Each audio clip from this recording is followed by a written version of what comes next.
సరే ఇది దండోరా లాంటి సినిమా కొంచెం స్పేస్ ఇచ్చి రావాల్సిన సినిమా ఏమో అనిపిస్తుంది. ఇంత గుంపులో అది ఉక్కిరి బిక్కిరి అయిపోతుందేమో సినిమా. ప్రొడ్యూసర్ కాలండి అది మరి అతని ఆ అంశాలు నాకు తెలియదు. మీరు అన్నట్టు అలా వస్తే వెల్ అండ్ గుడ్. బట్ ఈ సినిమా ఏదో మ్యాజిక్ చేస్తేమో అనుకుంటున్నా సార్. ఓకే, డెఫినెట్గా అనుకుంటున్నాను. డైరెక్టర్ అంటే నేను మొత్తం సినిమా చూడలేదండి, డిస్క్లైమర్ ఇది. నమ్ముతున్నాను, కానీ అతను చెప్పింది యాస్టీ స్క్రీన్ ప్లే ప్రజెంట్ చేశారంటే మాత్రం మ్యాజిక్ జరిగింది సార్. ఓకే, ఇదైతే వాస్తవం. నేను డబ్బింగ్ చెప్పినంతవరకు నాకు చెప్పిందే చేశాడు.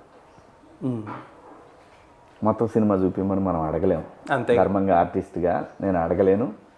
అతను పిలిస్తే నేను వెళ్ళి చూడగలను, కానీ నేనైతే అడగలేను. కానీ ఎవరిది వాళ్ళు మాత్రం అదే ఫీల్ అవుతున్నారు. ఓకే, డెఫినెట్గా ఈ సినిమా వచ్చిన అన్ని సినిమాల్లోకి ఒక సపరేట్ సినిమాగా మాత్రం కనపడిద్దండి. నైస్. కొన్ని నిజాలు మాట్లాడుతుంది సార్ ఈ సినిమా. కొన్ని నిజాలు మాట్లాడుతుంది, కొన్ని గాయాలు గుర్తు చేస్తుంది, ఆలోచింపజేసే సినిమా కూడా అవుతుంది.